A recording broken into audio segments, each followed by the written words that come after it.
Valdés. Dime lo que sientes, cuéntame tu historia. Dale rienda suelta a lo que hay en tu corazón. Deja las palabras liberar tu corazón.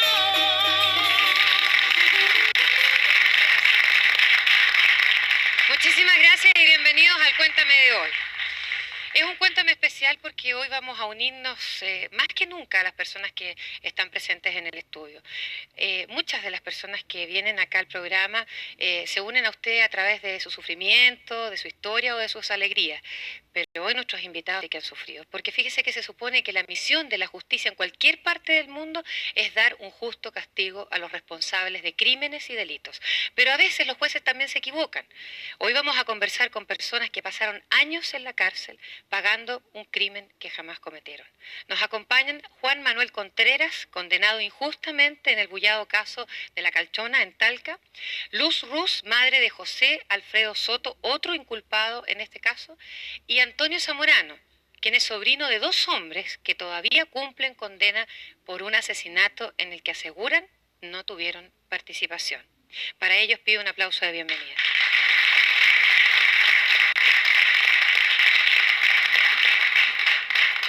Luz, ahora tienes a tu hijo, ¿no es cierto?, contigo, pero yo quisiera, lamentablemente, que recordaras momentos tristes. ¿Cómo fue la primera detención de tu hijo?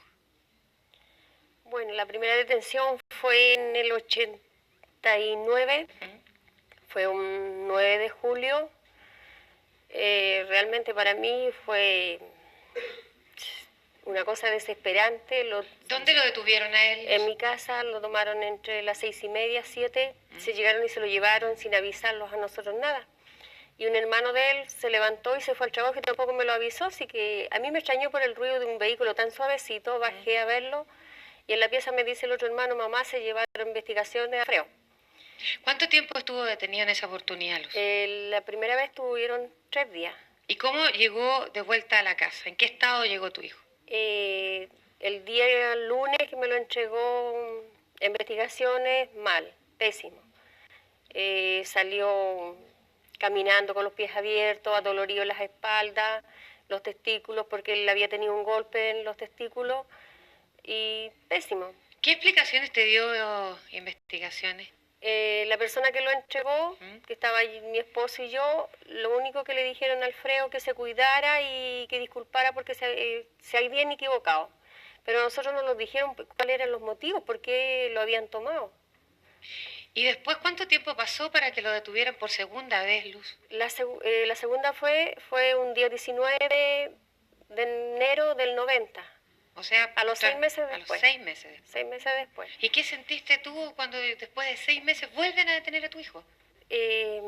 Ahí pensé que el mundo se me acababa realmente, porque mi hijo, yo ya me encontraba tranquila porque él hacían 2 meses y medio que se había casado. Él ya no está en mi casa, había llegado a investigación a buscarlo, así que mi otro hijo me dijo, mamá, investigación anda buscando a Alfredo. Yo me levanté sobre la misma y me fui a la casa de mi nuera. Cuando yo llego allá, mi nuera me dice, se acaban de llevar al Alfredo. ¿Y de qué lo culparon la segunda vez que lo detuvieron, Luz?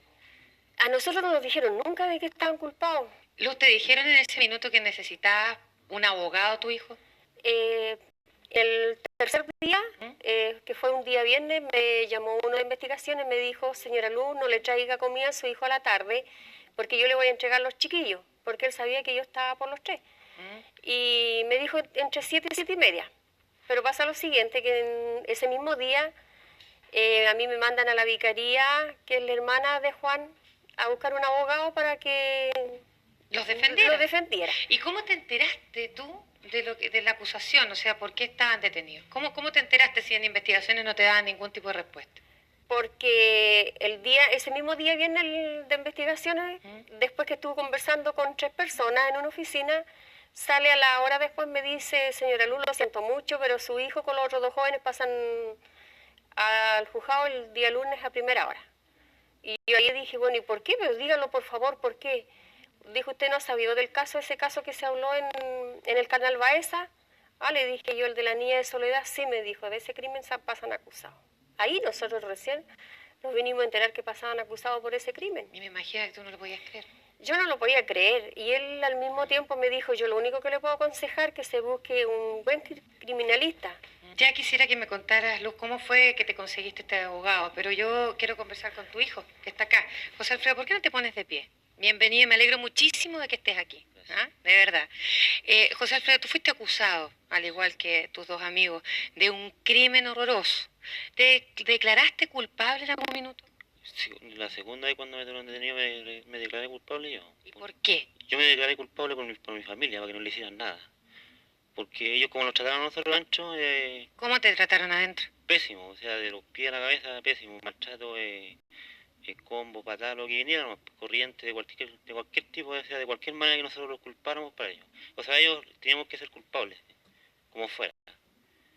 Y eso es lo que yo me declaré culpable con mi mamá y mi señora que está casada en ese momento y que no hicieran nada de ellos. Mi papá me dijo que fuera al hospital y me hiciera un chequeo médico, o sea, por los maltratos que tenía y después me hicieron una querella contra ellos. Y yo no quise ir porque les tuve miedo. Por primera vez en mi vida he estado detenido, les tuve miedo, yo no quise más encontrarme con ellos. Y no quise ir, no le hice caso. De ahí llegaron las consecuencias, de que me fueron a buscar otra vez y me volvieron a culpar como mis compañeros. Y eso es lo que cometí como primera vez. Gracias, gracias. Juan Manuel, ¿qué sentiste cuando te tomaron preso por primera vez? ¿Te encontraste alguna explicación? Bueno, el momento de detención mío fue casi igual que de Alfredo, ¿Ah? pero al principio cuando llegó la policía a la casa yo no temí nada, no sentía miedo, qué sé yo, pero Tú estabas tranquilo, tú claro, dijiste... tranquilo, pero con la impresión que llegaron ellos era algo, o sea, peor que un delincuente cuando fueron a buscarme. Juan Manuel, Pero cuando a mí me sacaron para afuera y vi al Alfredo en el jeep de ellos, ahí me di cuenta que el Víctor estaba detenido 2 días antes. ya. Entonces por ahí yo empecé a pensar que a lo mejor Víctor habría hecho algo malo. Y que los habían culpado a claro, ustedes. lo estaba culpando a los otros dos. En ese momento estaba pensando eso yo, porque ya o sea, no me imaginaba por qué me llevaron. ¿Te trataron muy mal? Sí. O sea, fueron 2 palabras que me dijeron ahí en el cuartel y empezó al tiro la golpiza. Luz, yo te pregunté cómo habías logrado conseguirte un abogado. ¿Te fue fácil? ¿Te fue muy difícil? No, me fue difícil. Porque en primer lugar tú no eres, como bien dijiste, una familia de medios, ¿no es cierto?, para contratar a un abogado. Sí, no soy una familia como para darme el gusto y cancelar un abogado caro. Y en Talca me cerraron todo, el 50% me habían dicho de los abogados las puertas en mis propias narices. No querían defender a los chicos. No querían defenderlos, me decían que se iban de vacaciones. Y ese abogado que lograste, el primer abogado que se involucró con la causa, ¿creía en la inocencia de los chiquillos? Nosotros le presentamos los papeles de los chiquillos y le dimos nombre de testigos que habían estado con ellos y me dijo que le consiguiera un dinero, me dio plazo medio día y tratamos porque me pidió 500.000 pesos y le doy gracias a mis vecinos que ellos reunimos el dinero a sacrificio, recolectando botellas, diarios, ropa, haciendo actividades. O sea, el vecindario sí creía en los chiquillos. Sí, pero siempre y pidiéndome cada vez que yo iba a la oficina de él, me pedía que yo le aportara las pruebas, él no se molestaba en conseguir nada. Y lo que la esperanza que los daba era que los trazaba una parte de la mesa, los decía, nosotros recién vamos aquí, y yo para este caso tengo que llegar hasta por acá. Esa era la única esperanza que los daba. ¿Cuánto tiempo estuviste con ese abogado? Año 8 meses. Y de los 5 que pasaron los chiquillos. Sí, y de ahí empecé a tener desconfianza de él yo y traté de ubicarme si me aconsejaban otro abogado.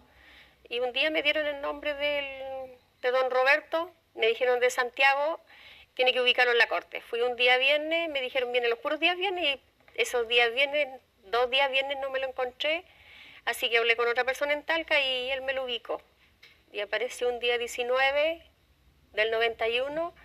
Y ahí para nosotros fue un poquito de descanso porque dijimos, bueno, si él es de afuera va a luchar realmente. ¿Habías perdido las esperanzas, Luz, en algún Muchas minuto? veces. muchas veces, Muchas pero como veces las mamá perdí. seguías luchando. Sí. Y es que el primer abogado me hizo leer el expediente cuando tuve acceso a él. Entonces, realmente cuando lo leí, perdí la confianza. Los chiquillos, los creí culpables, no le voy a decir, fui una madre perfecta y creí la inocencia de ellos, no. Lo creí, terminé, empecé a leer el expediente de las 2 de la tarde, terminé entre 4 o 5 de la mañana, no dejé ni un minuto sin leerlo. Y me puse a llorar realmente amargada, con dolor, y decía, ¿por qué los chiquillos hicieron esto? Porque realmente O en sea, ese el expediente dejaba pero explícito que habían sido ellos. Claro, me lo dejaban completamente. Yo decía, ¿por qué, Dios mío? Incluso tengo en mi puerta una imagen del Señor. Y ahí le dije, me hinqué y le dije, realmente si mi hijo es culpable de este crimen, llévatelo. No me lo dejé aquí. Si mi hijo es inocente, dame las fuerzas para luchar por él.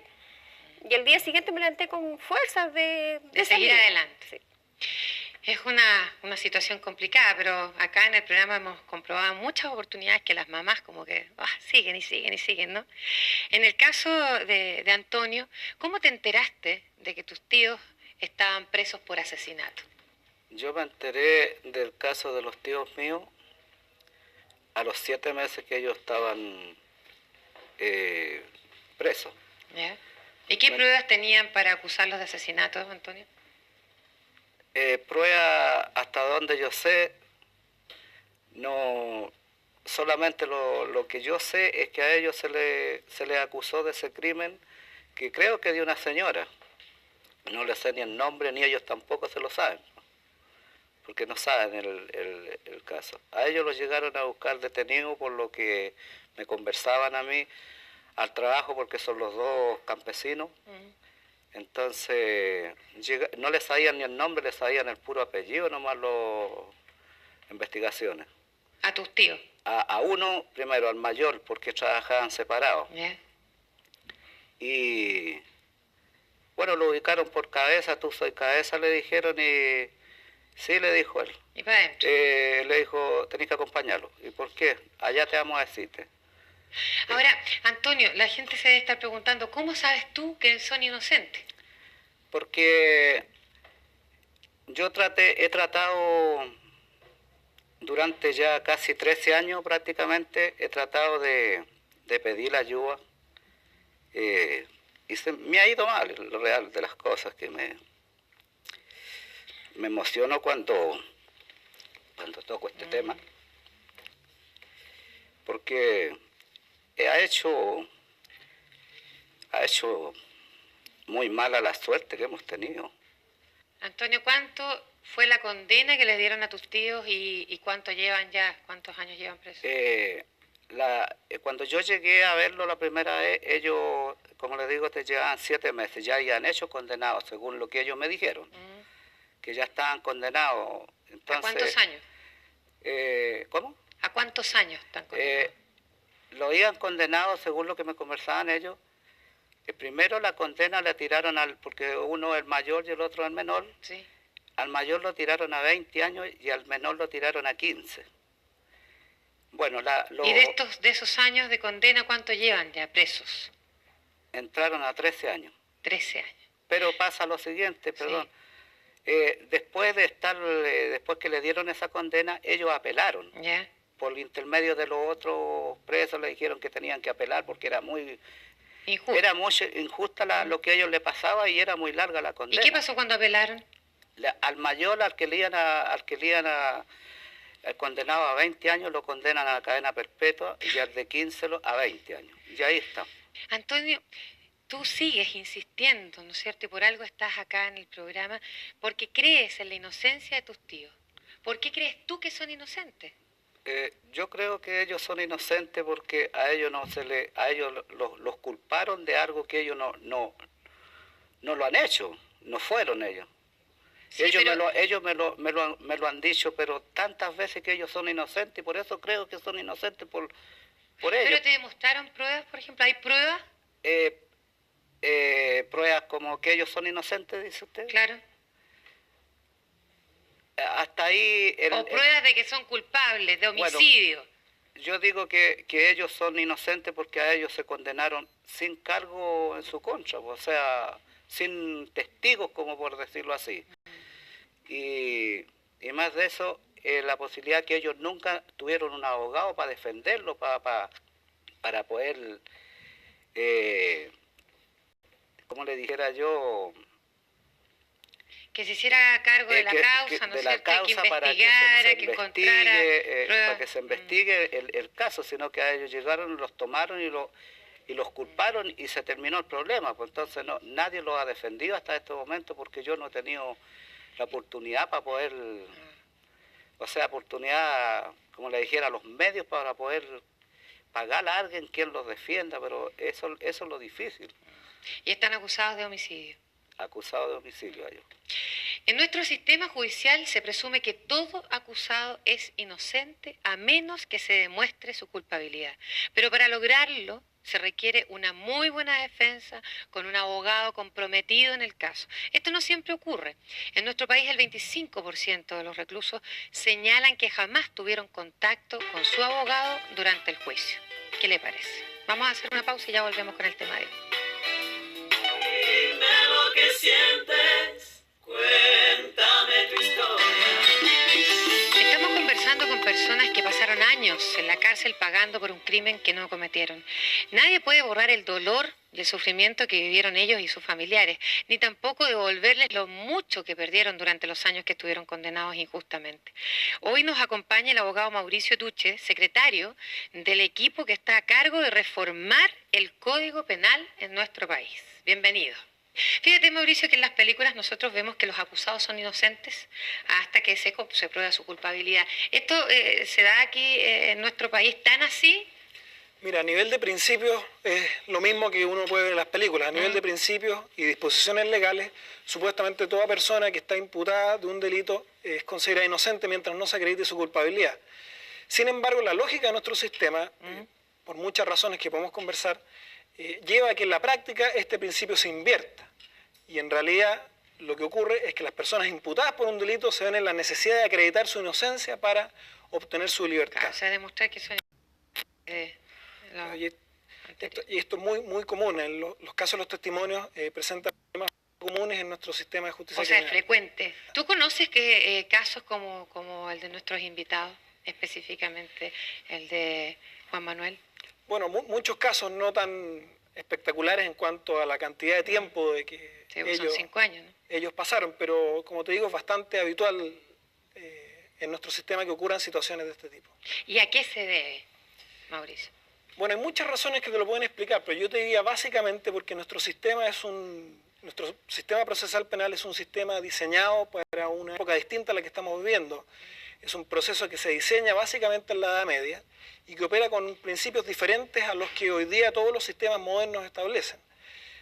Básicamente se suponía en esa época que los derechos del Estado se tenían que imponer sobre los derechos de las personas.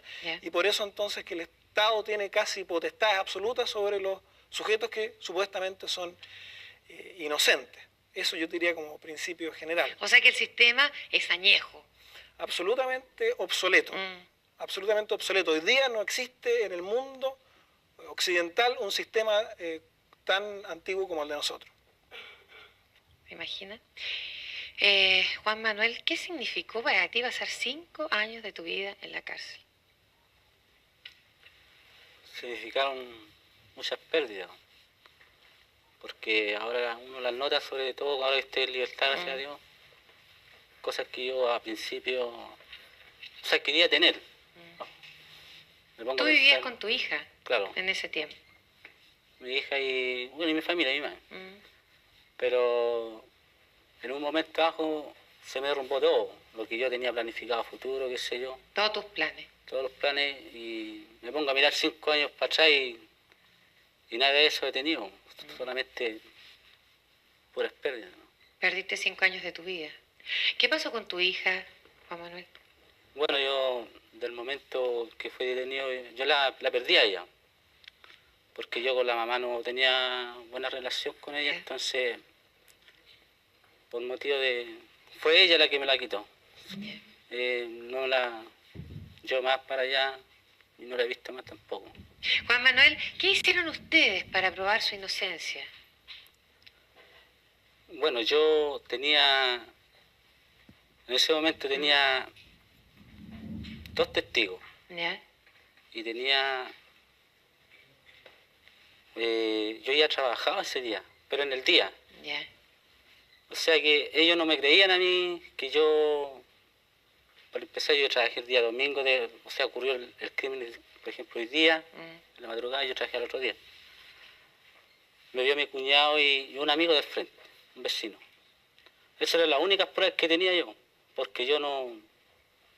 Ese día yo no salí, o sea, claro, en el día sí, pero a las 10 de la noche, 10:30 yo estaba durmiendo, para salir a trabajar el otro día. Ustedes en parte fueron inculpados por declaraciones de Víctor, ¿no? Claro, ¿Ah? Que Bueno. se dice, digamos, que también fue maltratado y por eso sus declaraciones. ¿Ustedes se enemistaron con Víctor en algún minuto? no. ¿Nunca? O sea, nosotros cuando llegamos a prisión, qué sé yo, después que bajamos de incomunicación, ahí conversamos y yo le pregunté seriamente al Víctor Mm. si él había cometido ese delito, sí o no, para que diga la verdad, ¿no? Claro. Porque en este momento me estaba cometiéndome a mí, o sea, me estaba metiendo a mí en el delito y en Alfredo. Pero él dijo que no, que investigaciones a él lo manipuló y le pidió compañero. Entonces él, la única persona que se acordó fue de mí y de Alfredo, por desgracia. Pero Ahora puede haber una sonrisa, ¿no? Pero hay momentos en que no hubo nunca bueno, una sonrisa. no tan alegre que digamos, pero sí.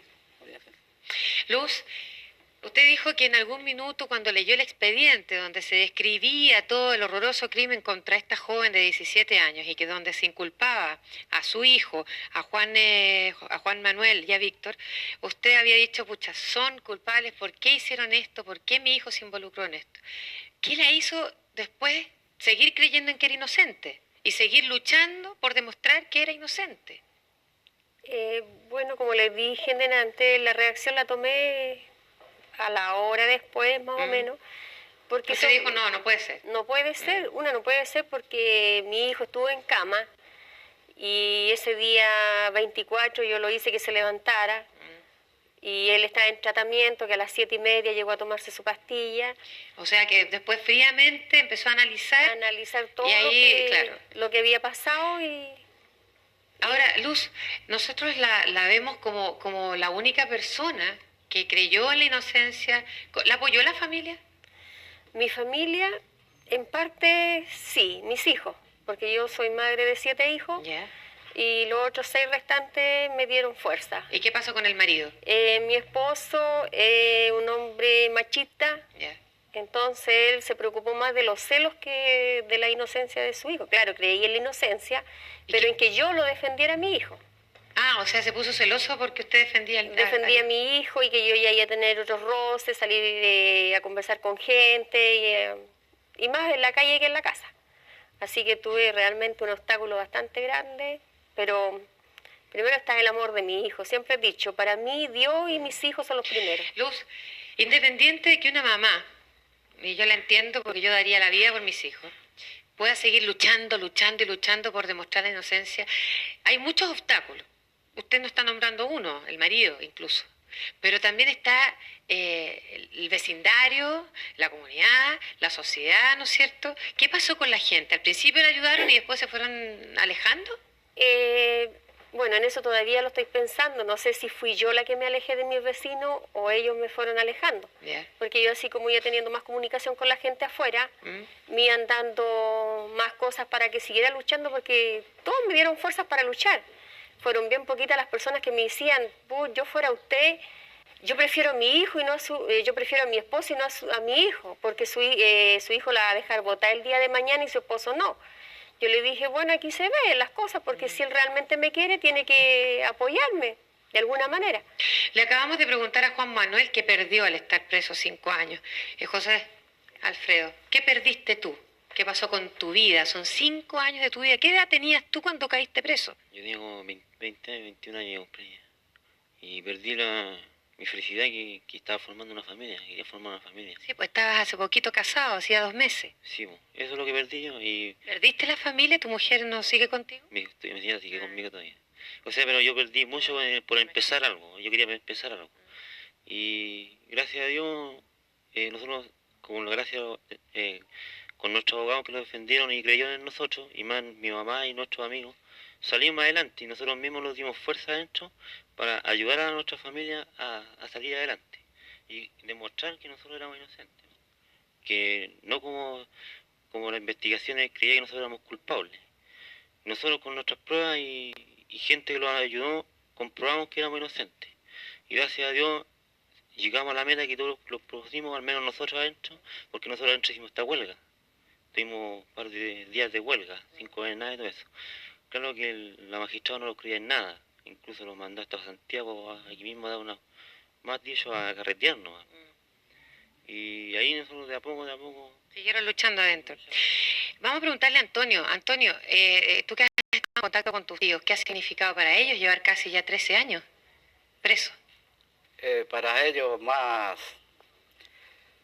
a más de ellos que no saben leer ni escribir, han envejecido más de lo que debían de el envejecido, porque uno tiene 66 años y el otro anda en los 59. ¿Y qué ha pasado con la familia, Antonio, de ellos? La familia, el mayor es casado, pero parece que la señora con el caso que le pasó, el primer año de su desgracia, la esposa prácticamente lo abandonó, pues. O sea, no hizo nada al respecto, nada. Y cuando yo me entrevisté con ella en una oportunidad en la cárcel, le pedí yo a ella que por qué ella no había hecho nada, que no había ido a un colegio de abogados a pedirle ayuda, etcétera. Y ya ahí recién fue a pedirla a ella. Pero ya, según ya lo era que tarde ya. me dijeron, ella después me dijo que no tenía pruebas como presentar. Mauricio, en un caso como el que plantea Antonio, donde se ha hecho todas las cosas mal, ¿ah? Las dos personas involucradas, ¿no es cierto?, acusadas de un asesinato, son, por lo que nos cuenta Antonio, analfabetos, no se saben defender, la familia tampoco supo cómo tomar el caso. Después de 13 años, ¿puede retomarse una causa y demostrar que son inocentes? ¿O es muy difícil?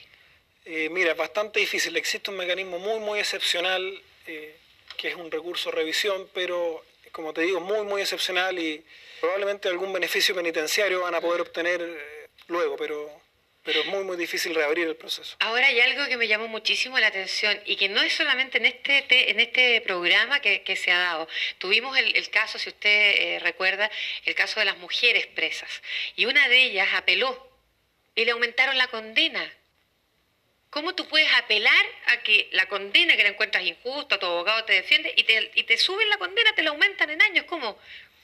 Bueno, eso yo creo que es una de las demostraciones más claras de que el problema del proceso penal chileno no es tanto algunas deficiencias de implementación, sino más bien de su estructura, porque en Chile se permite que la apelación, los jueces de apelación puedan aplicarte una condena superior a la que se te aplicó en primera instancia, con exclusión total de la defensa, porque cuando uno apela, se defiende respecto a los puntos que apeló. Claro. Y normalmente la subida de condena viene por puntos que uno no pudo ejercer defensa. Básicamente ahí hay un claro quebrantamiento a la posibilidad de defenderse y hay un principio fundamental que resulta quebrantado en nuestro sistema.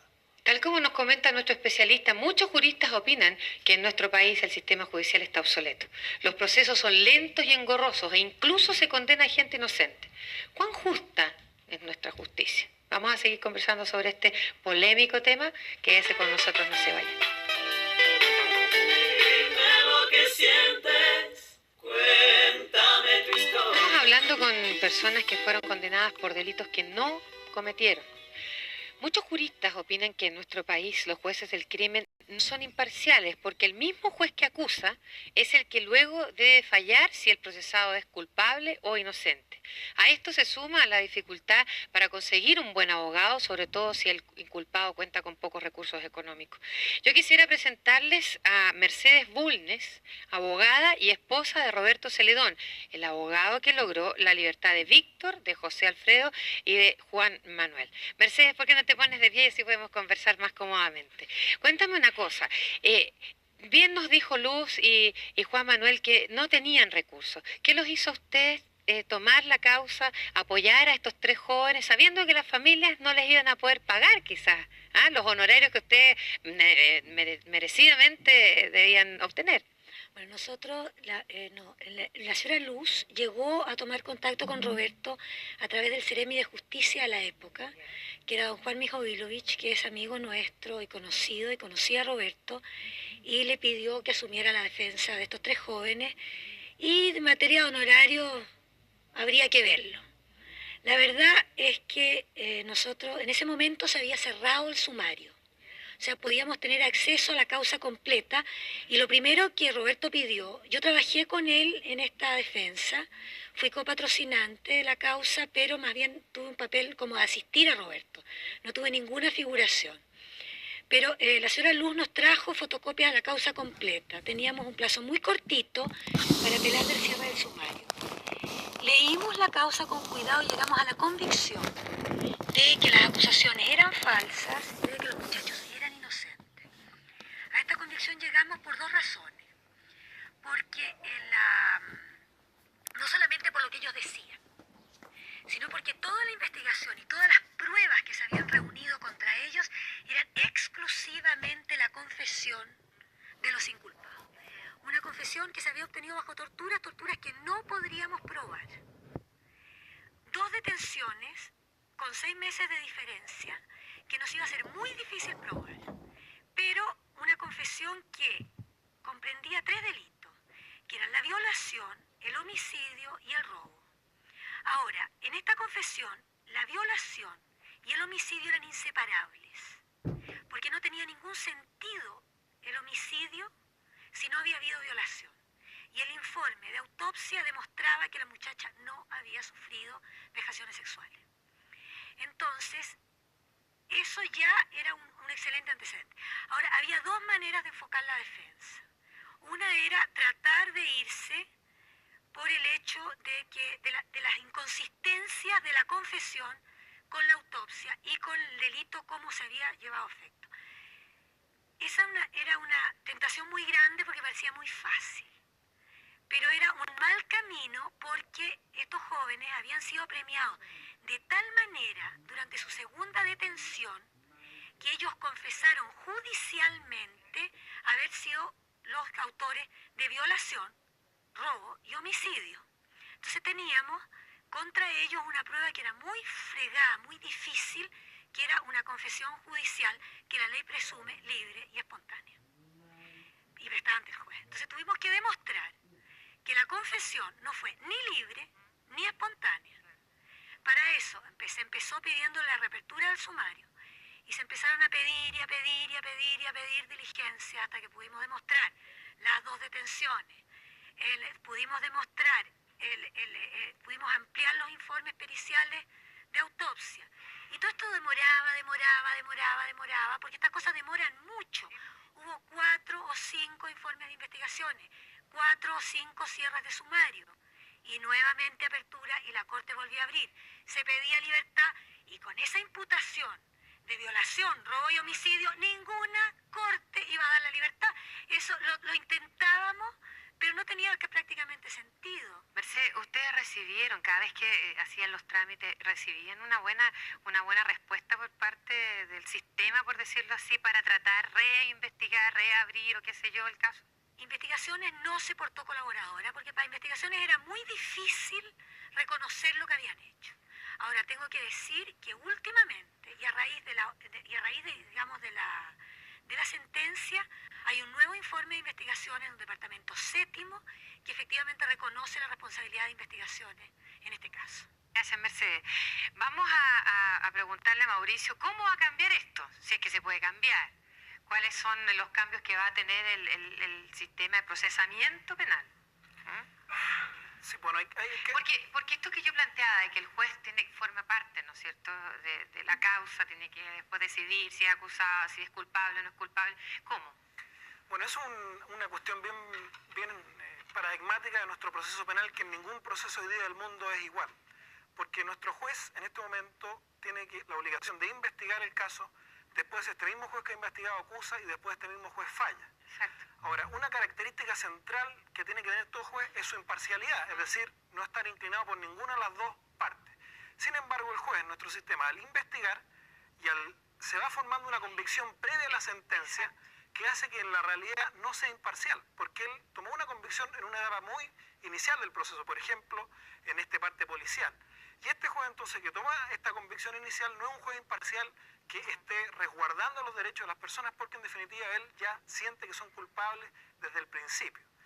Eso es una cuestión que es inaceptable en cualquier país que se llame civilizado. En este sentido, lo que se propone en el proyecto que se está discutiendo en el Parlamento es, en primer lugar, entregar la investigación del delito y la facultad de acusar a un organismo nuevo, que es los fiscales del Ministerio Público. Y en esta etapa que intervenga un juez, pero un juez ahora sí imparcial, que no tiene la obligación de investigar, sino que está garantizando que en esta investigación no se afecten los derechos de las personas.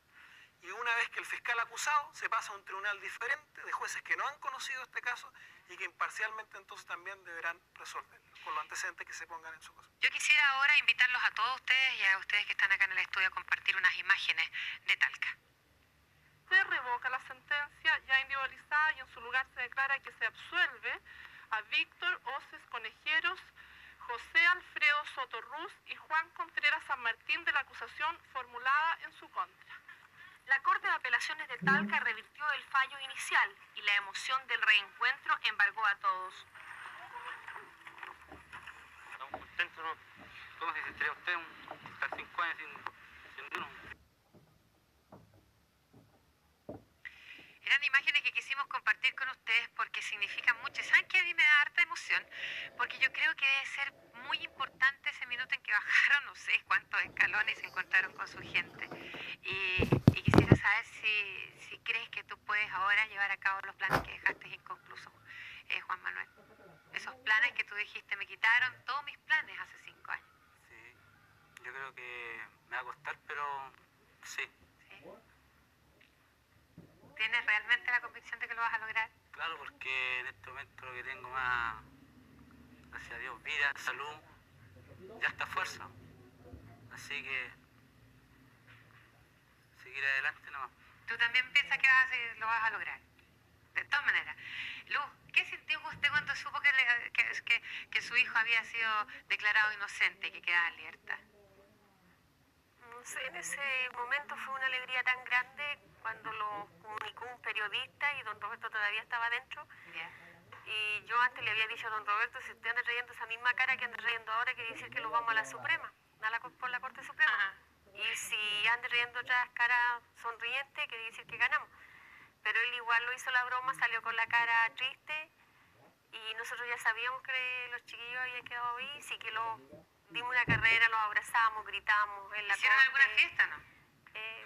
Sí, pequeñita. Pero celebraron, Sí. como corresponde. ¿Saben que ustedes están contentos, Víctor, Juan Manuel y José Alfredo? En el caso de Antonio no puede decir lo mismo.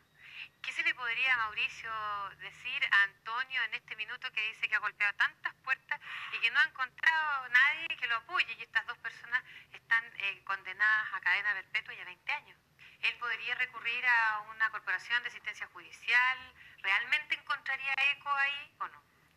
Lo que ocurre es que ese es otro de los problemas, yo diría, graves de nuestro sistema, y es que los sistemas de defensa pública están colapsados, no tienen mucha capacidad de atención a toda la gente que lo necesita, son atendidos básicamente por estudiantes que han egresado a las escuelas de Derecho y no abogados. En ese sentido, me da la impresión de que ellos trabajan de la mejor forma que pueden, pero evidentemente eso no es suficiente y ahí hay que meter mano también, y eso es uno de los aspectos que el proyecto pretende reforzar. Escuchar estos testimonios es doloroso e impactante porque cuesta mucho reconocer que la justicia también se equivoca. Afortunadamente, el nuevo proyecto de ley del que nos hablaba nuestro especialista y que reforma el Código de Procesamiento Penal va a permitir corregir muchas fallas en nuestro sistema judicial y va a garantizar una defensa más justa para todos. Es un derecho que todo ciudadano, si conoce alguien que pueda estar viviendo una situación parecida, que haya sido condenado injustamente, le vamos a dar un teléfono. Puede llamar a Paz Ciudadana al 225-7945 o al 274-8488. Paz Ciudadana es una entidad que puede ayudarlo. También nos puede llamar a nosotros. Y ojalá que para tanto caso que existe en nuestro país, país parecido al que nosotros hemos tratado hoy, existan abogados como Mercedes, como Roberto, como Mauricio, que se preocupen más por las personas. Recuerda que este programa es el que usted cuenta y cuenta de corazón. Muchísimas gracias por habernos acompañado. Mándenle un beso grandote a sus respectivas familias y los felicito por estar en libertad.